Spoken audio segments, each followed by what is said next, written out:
Se desligar de tudo, como, mano, pra quem é hiperativo, deve ser a pior coisa do planeta Terra. Se desligar de tudo. E eu queria emendar uma coisinha. Como se prepara para fazer um sabático desse? É. Por exemplo, financeiramente, como funciona isso? Essa é uma boa pergunta, esse é um bom desafio. A gente pediu esmola.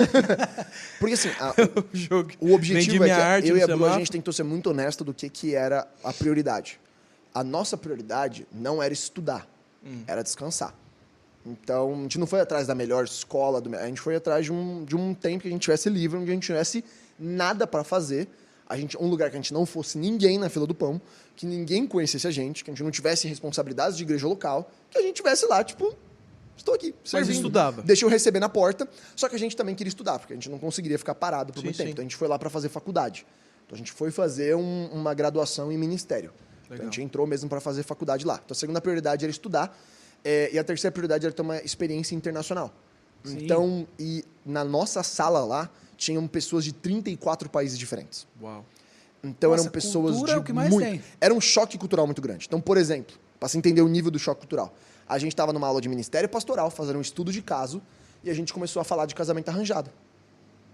O que você faria se uma pessoa que é discípula sua, de uma igreja internacional, chega e fala: preciso voltar para o meu país porque meu pai arranjou meu casamento. E é Mas- algo natural de acontecer. E a pessoa vira para você e fala assim: e eu quero casar, e a pessoa com quem eu quero casar também quer casar comigo. Eu estou feliz com isso. O que você fala? Não tenho o que falar. Pra uma Tanto pessoa. que a gente presenciou isso acontecendo na nossa turma. País Uma menina árabe. voou pro Sri Lanka, porque o pai dela estava em estado terminal de doença, porque o pai arranjou o casamento ia acontecer só daqui a um ano, e ela foi lá para casar com o cara, simplesmente pro pai estar no casamento. E com Porque o extrema casamento era- naturalidade. E ela falou isso com lágrimas. Ela falou assim: cara, eu quero ver o meu pai, ele tem que ver o casamento que ele preparou para mim. Caramba, mano. Então, tipo assim, é um choque cultural muito grande, muito grande. Então, tipo, como é que você aconselha isso? Qual é o limite do certo e errado? Então, na mesma sala tinha uma menina que morou num vilarejo na Holanda com 500 pessoas, onde você só pode entrar no vilarejo se você for cristão. Então, ela cresceu nesse ambiente. Então, quando a gente tá falando de cristianismo, a gente fica muito preso na nossa bolha. E a cabeça minha e da Bruna começou a, tipo, tá bom, o que é mundo? O que é ser um cristão? A gente morou com refugiados lá. Então, a gente morou com uma família de 5 refugiados do Paquistão, que voltaram por perseguição religiosa. Tanto que foi irado que o Portas Abertas publicou, há 3 semanas atrás, a lista dos países perseguidos. O Paquistão, eu acho que está em 14º. Uau. Isso eu tô falando de cabeça. E a galera, o mais louco é que a gente é tão sem noção como o Brasil, que a galera começou a questionar. Nada a ver que tem perseguição nesses países. Vocês não sabem o que vocês estão falando. E, tipo, começar a meter pau. Nossa, mas qual é o critério? Porque a perseguição hoje, a gente está muito acostumado com a perseguição violenta. Perseguição Sim. violenta é muito baixa hoje no nível de perseguição. A perseguição hoje ela é cultural e social. Então, por que essa galera saiu do Paquistão? Não é porque eles eram ameaçados de morte, mas é porque você não podia ter emprego, porque ninguém te Você contratava não por não come, ser você cristão. não bebe, você não Você não estuda. podia comprar em nenhum mercadinho, negócio local, porque ninguém ia vender pra você porque você não é cristão. Na escola, Caramba. não podem te proibir de ir, mas você não pode sentar nas primeiras fileiras. Você é obrigado a sentar na última fileira, porque você é escória. É muito mais eficaz do que uma perseguição violenta. Tipo, e é um negócio que você vive ao longo de anos. Então, faculdade dificulta o seu processo de entrada. Vão te perseguir na faculdade. Tipo assim, é uma perseguição de vida. Você não consegue trabalhar, você não consegue Sim. estudar direito, você não consegue comer, porque você não consegue comprar no mercado. Então, você tem que achar guetos cristãos. Então, eu marginalizo a população cristã. Então, a população cristã nesses países é majoritariamente pobre, porque eles só conseguem se relacionar entre eles. E o cara não tem acesso ao resto. Então, vira literalmente favelas cristãs. Que você vê lá dentro. E a gente morou com essa galera. E a nossa cabeça tá dando nó.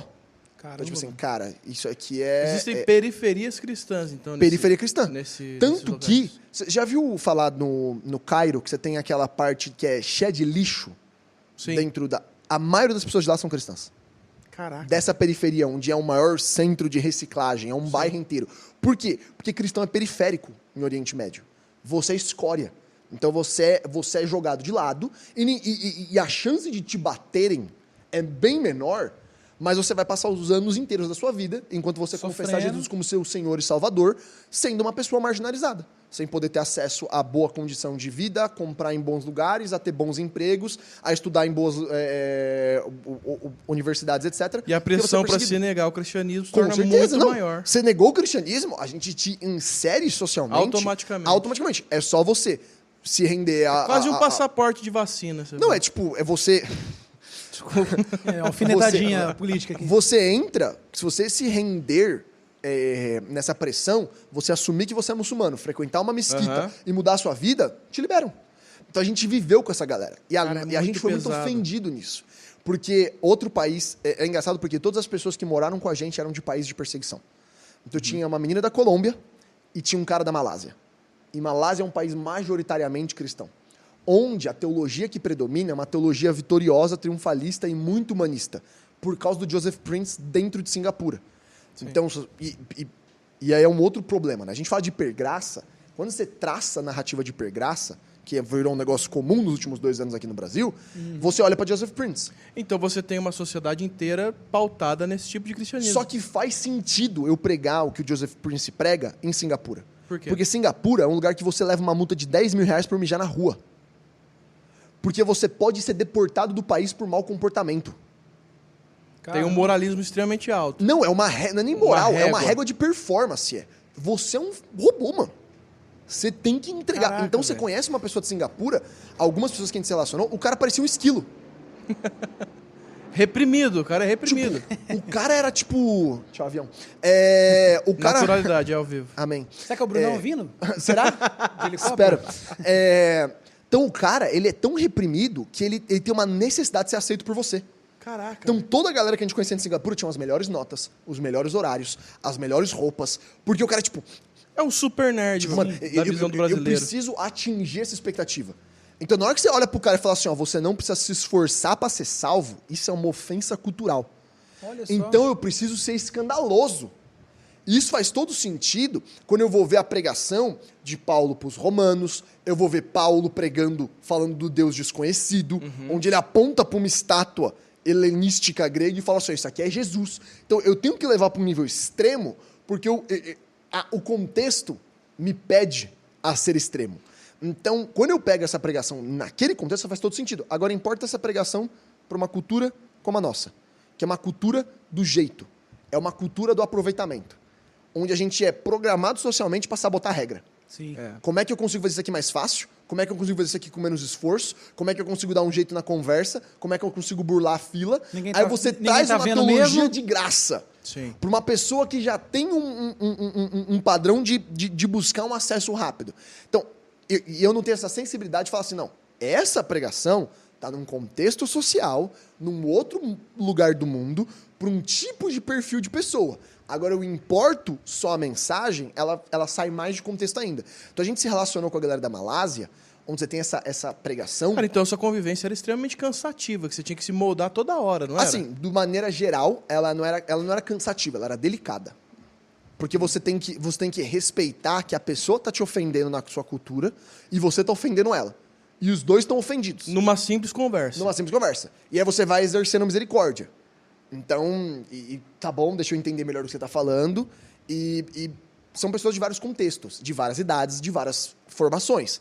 Então não é só a multiculturalidade, mas é uma multietnicidade, uma multigeracionalidade, que tinha gente de 40 anos que tinha 4 filhos na minha sala de aula e tinha um cara de 17. Bobão. Que, tipo, mano, mordi o pé no meio da aula. Mordi meu pé. E você tem um cara que é, tipo, casado e tinha um outro cara que tinha abandonado 3 empresas. Tudo na mesma sala de aula, de vários lugares do mundo. Então esse choque fez a gente crescer muito. A gente queria ter essa experiência internacional. Essa aula era do quê? Não, a gente estava fazendo... escola de quê? A gente estava fazendo faculdade de ministério.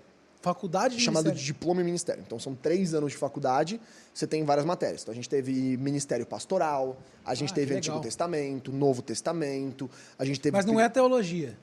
Então, tem também? Tem teologia. Então, não é uma faculdade de teologia, porque a gente não quis ir para abordagem teológica. E ela te prepara para essa faculdade? Você tem uma formação para viver de ministério. Basicamente, é como se você pegasse a formação teológica, só que você coloca mais doutrinas práticas.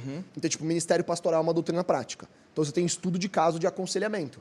Você traz material didático e material acadêmico do que é um aconselhamento pastoral saudável.